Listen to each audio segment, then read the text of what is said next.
Hey everybody, welcome to our DT sharing today. Morning. All right, we're going to be in Hebrews 12. So I was thinking about how the cloud of witnesses it refers to, how that helps us to lay aside every weight and sin that clings so closely. And the way I thought about that was, it just reminded me of the times when I, am reminded of the lives of missionaries, and when I watched that Insanity of God video about persecuted Christians. And I think just what it helped me to see was that it recalibrated how I viewed my life. And I think it just showed me that what I consider difficult is actually not very difficult. And it helped me to understand who I am, who God is, and be challenged by the faith that they displayed. And so it had that kind of effect. So I think when we remember the cloud of witnesses, it helps us to understand the weights and the sins in our lives and to have a motivation to put those aside.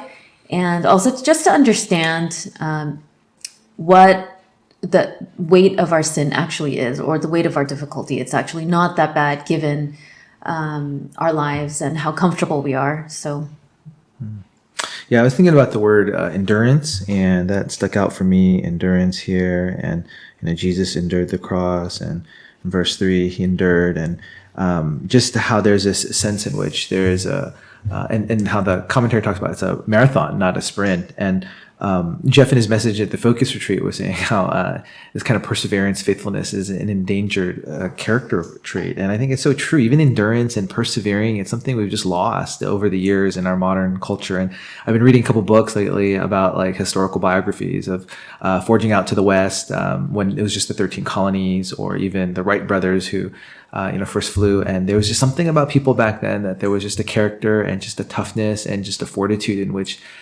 they went out and tried things, and just life was harder in a lot of ways, and that made them tougher.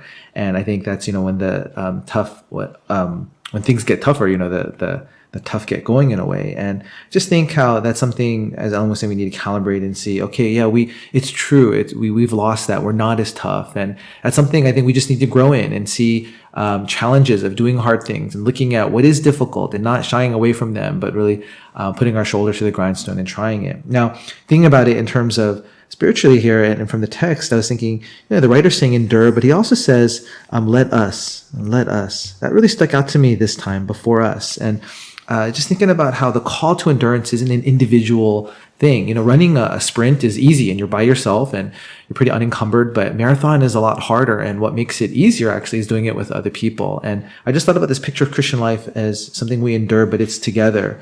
And we endure together as we have mentors, as we have peers, and we have one another to kind of help us push through. And of course, these witnesses here, they're testifying to how God has been faithful in their lives, and they were faithful as a result. And so we have people like them, or even our own spiritual heroes, or just even our own leaders that have paved the way for us. And we know that we can do it together. It's not an individual thing. We simply have to bear and grin it.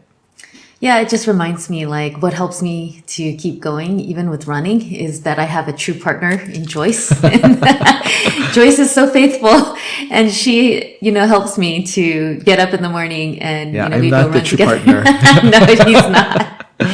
Anyway, okay, so the other thing about this passage that I was hit by was in verse 2. Basically, I was thinking about the power of having a goal.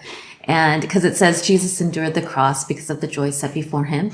And what was that goal? It was the goal of seeing people come to salvation. And that was the joy that was set before him.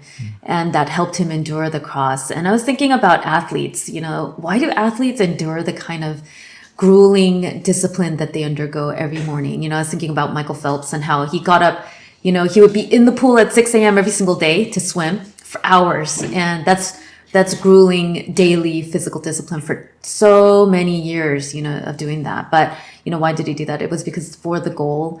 And so I was just thinking about in our own life, that's also the goal that we need to have. It's the goal of life. It's the goal to see life coming through us and, because of Christ. And so we need to also look to Jesus, the author and perfecter of our faith, and to think about how his death on the cross needs to flow through our lives to bring life, and just to know that it's doing something in our lives, in our character, in our faith, and in other people's lives. I think that's the power of the goal that we need to fix our eyes on. Bye. Bye.